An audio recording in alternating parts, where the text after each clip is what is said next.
Hi, Shauna Karish here with another Ask Shauna answer, coming to you on the road from Colorado.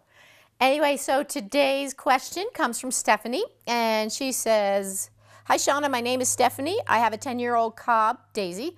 There is no badness in her, but when I ride her in the arena in trot or canter, on the left rein, she turns her head in towards the fence as if she has a stiff neck. I've had her teeth done. Would you have any idea on what else I can do? I love her and would try anything. Thank you, Stephanie." Certainly. Okay. Now, first, that's good. Always rule out a physical cause with anything like that. With anything, any sudden behavior change, I always try and go, is there a physical cause for this first? So always rule that out. Looks like you did that. Your vet's got it figured out, I guess, or make sure you have. Okay, so now what I would do is so she does it at the trot and the canter, but not at the walk. Is she good at the walk? Does she do it correctly at the walk? If she does, what I would do is I would reinforce her on the side that you want her to. Let's say trot in the arena, on the left rein, she turns her head in towards the fence. Okay, so whenever you're at the walk, when she's turning her head not towards the fence, or even if she's doing a slight bend around your leg, using just a slight little feeling with your leg, and if she either keeps it straight or even turns it away from the fence, click and reinforce. Click and reinforce the slightest try. So the slightest thing. So maybe she goes like this kind of a lot, but then if she goes just like this a little bit, click and reinforce. So look for little increments building towards your bigger behavior.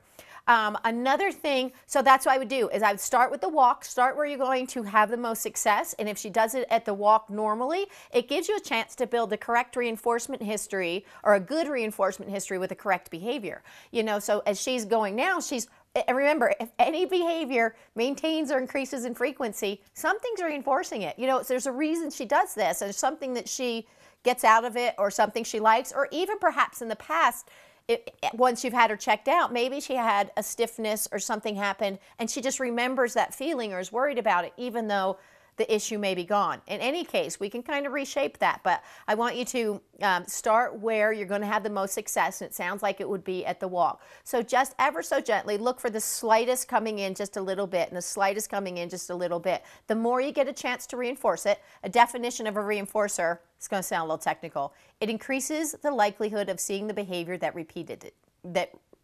preceded it. So basically what it means is each time you get a chance to reinforce it, you just increase the likelihood of seeing that behavior.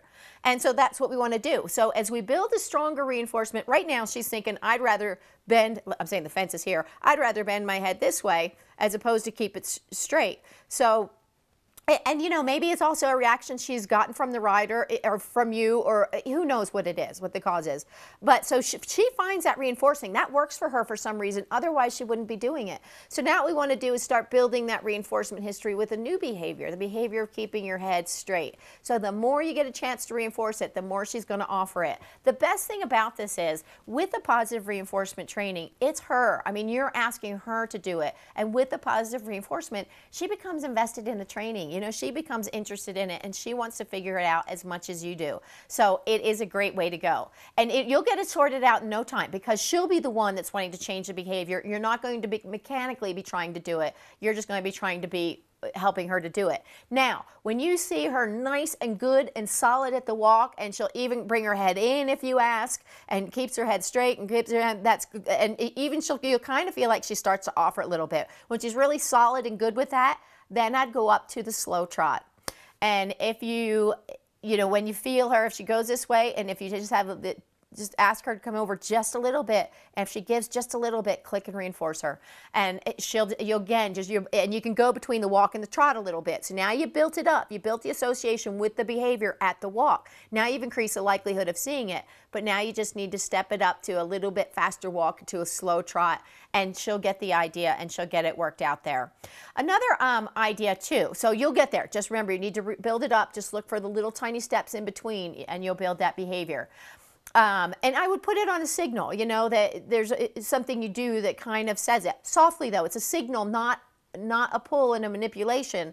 It's just a, oop, if I touch this rein, come over just a little bit, or straighten out just a little bit. So she thinks, oh, there's that feeling, I want to do that thing. So pressure isn't creating the behavior, it's a positive reinforcement that is helping the behavior. So it's just a cue, and you're just waiting for her to do the right thing. Okay, so there's that part. Other thing you could do is perhaps when she's lunging, if she lunges with her head in and correct, you know, maybe it's just a rider thing, I would reinforce her for lunging or round penning or whatever and going in. And I'm not a huge one of overdoing this, but it's a place that you can work through something. So if she does it correctly when she's lunging or on the lunge line or in the round pen, you can reinforce her for doing it correctly. When she's doing good there, what I would do is I would put a rider on as a prop. So you still be on the ground doing what you do, and then what I would do is I would ask her to go. And she's probably going to have more attention on you because you're the positive reinforcement person. So I would just have the rider be on there and not asking for much of anything. You just have her go like you normally do. As she goes, and she's going to be paying more attention to you because you are holding the cards. You guys are working together. So you want her to ignore the rider, but have her head looking towards you. As she's doing the right thing, click and reinforce. And then I do that. When she's doing that well, I'd have the rider click and reinforce. Then the rider start to ask for the go as opposed to you from the ground working the go, and fade the ground person out and then shift to the arena. This is another way you can build up the reinforcement history with the correct behavior. The round pen is helping you, or the lunge line is helping you helping you to create the correct bend. So that's another thing that I might try.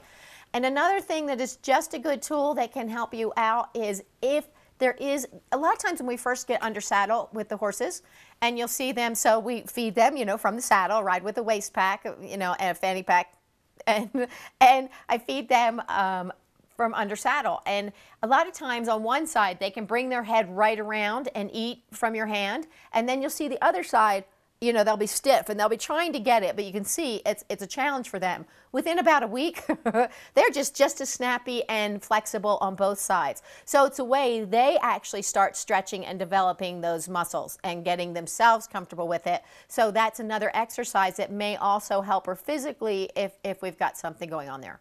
Anyway, I hope that was kind of a lot of little stuff in there, but I hope that helped you out. I want you to get going with that, Stephanie, and if you have any more questions as you move along, please don't hesitate to ask, and just email it right in and I'll try and get right back to it. And remember, always go check the blog. There's always a lot of stuff there, but I think this is the first one kind of on this vein.